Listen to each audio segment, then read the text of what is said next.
Labas, draugai! Šiandien išlindo saulė ir puikiausiai kelia mum nuotaiką. Šiandien jau esame 4 Vilniaus rajone. Su kuo mus visus ir sveikinu. Dabar esame toje vietoje, kur tarybiniais laikais buvo didžiulė deficitinių prekių parduotuvė. Tikriausiai jaunimas ir nebesupranta, ką reiškia šitas žodis. Ką jau sakyti, ir aš nežinau, ką jis reiškia. Bet kaip man sakė mano tėvai, čia buvo galima rasti daug įdomių dalykų, kurių tuomet nebuvo labai vargstančioje Lietuvoje. Vietiniai gyventojai jau tikriausiai suprato, kur esame. O tai yra parduotuvė Merkurijus! Didžiulis, grandiozinis labas iš Karoliniškių! Karoliniškės – vakarinė Vilniaus miesto dalis Neries dešiniajame krante, į vakarus nuo Žvėryno ir į šiaurę nuo Lazdynų. Šiaurėje ribojasi su Viršuliškėmis. Karoliniškės išsidėsčiusios tarp Sudervės upelio slėnio ir Plikakalnio atodangos, kurį rodėme serijoje apie Lazdynus. Senieji karoliniškių gyventojai pasakojo, kad jų kaimas pavadintas šioje vietoje buvusio dvarelio dalies paveldėtojos Karolinos vardu. Karoliniškės pradėtos statyti 1971 metais. Karoliniškės – viena svarbiausių sausio 13-osios įvykių vietų. Po šių įvykių 8 Karoliniškių gatvės pervadintos aukų pavardėmis. Šiai dienai Karoliniškių gyventojai gyvena viename miškingiausių Vilniaus rajonų.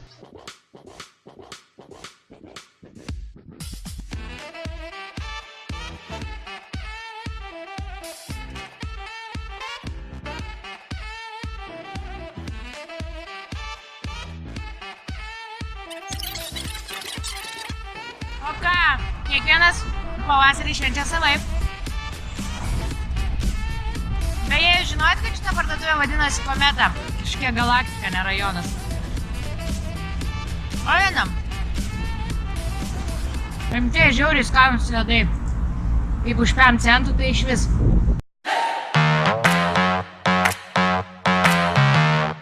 Šį kartą nuėjau dar toliau ir radau tašką, kur susikerta netgi 3 rajonai – Karoliniškės, Viršuliškės ir Šeškinė. Esame šitame taške.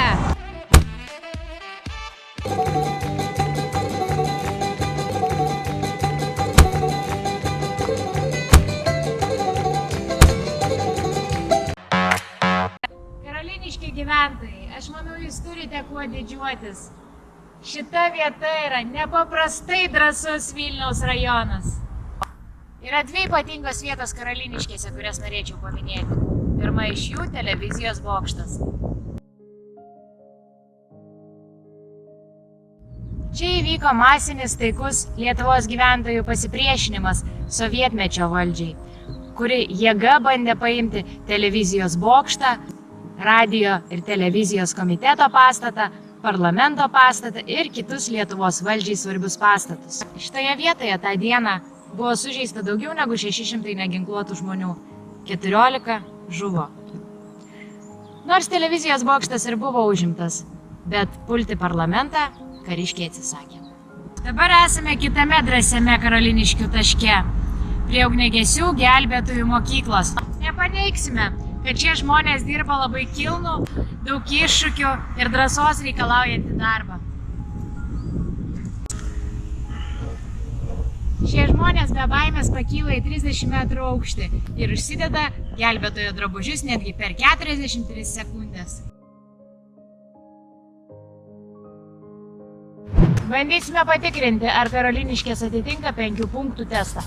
Mokykla, poliklinika, darželis, parduotuvė, medžiai, daugiabutis.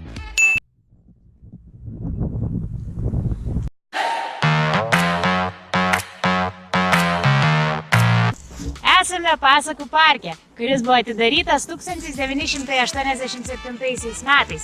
Jis buvo papuoštas medinėmis pasakų ir mitologinėmis skulptūromis. Praėjus porai metų po nepriklausomybės atkūrimo parkas buvo apleistas, prišiukšlintas, medinės skulptūros suniokotos. Ši vieta, kuri turėjo būti žaliąja zona, tapo prieglobsčiu benamiams ir tapo viena nesaugiausių vietų Vilniuje. 2003 metais buvo įgyvendinta iniciatyva Atgaivinkime pasakų parką, kurio metu buvo išvežtos tonos šiukšlių.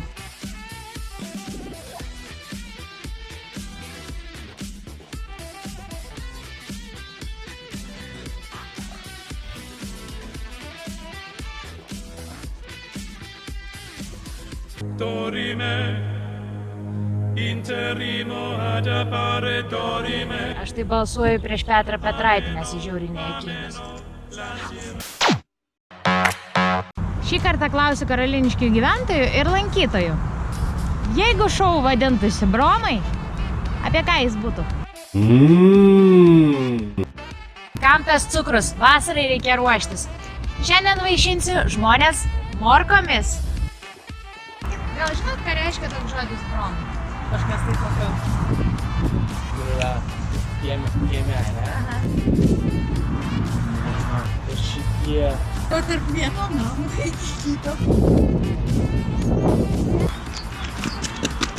Jeigu taip vadintųsi laida, apie ką jį galėtų būti?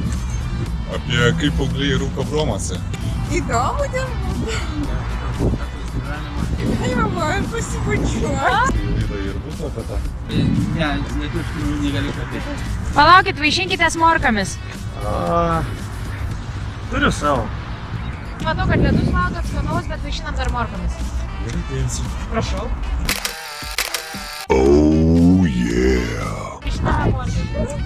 Ničio dainų nesu zuikis. Porą paimkit. Vienos užteks, man tiesiog neįdomu.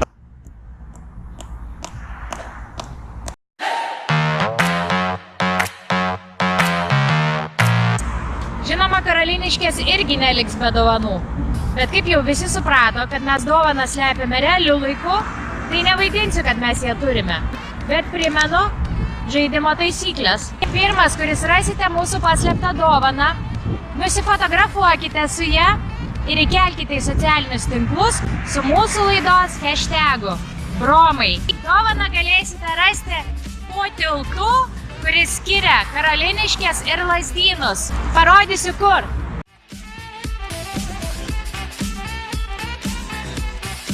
Dovana bus paslėpta čia. O štai čia Žirmūnų nugalėtojai.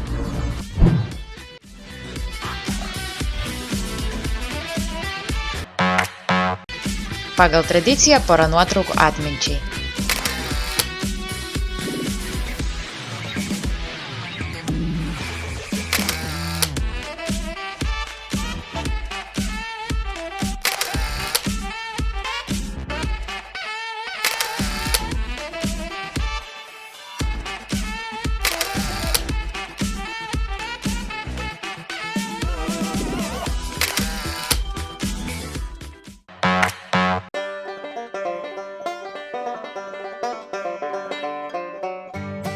Šiandien moralės nebus, nes jas nereikia tiems, kurie gyvena pagal širdies balsą.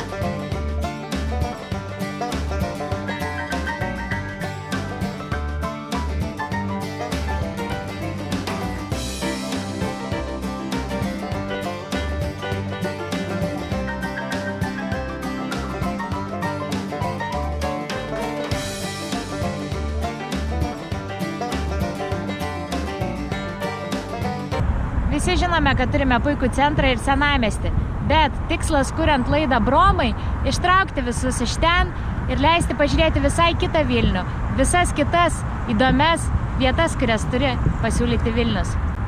Tai jeigu žinote, kam tai būtų įdomu, šerinkit jiem, pasakokit apie šitą laidą, junkimės į komandą.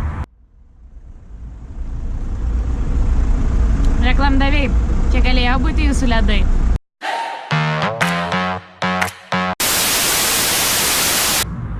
O dabar geras momentas. Šį kartą nuėjau dar toliau.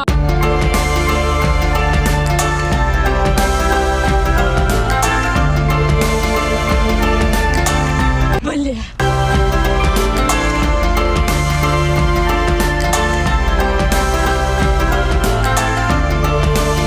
Prasideda laida suaugusiems. Kaip dom 2 lobnė miestą. Šitai, Wikipedia rūliu.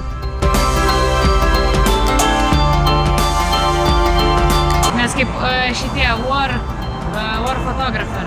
Pisau heiterio močią.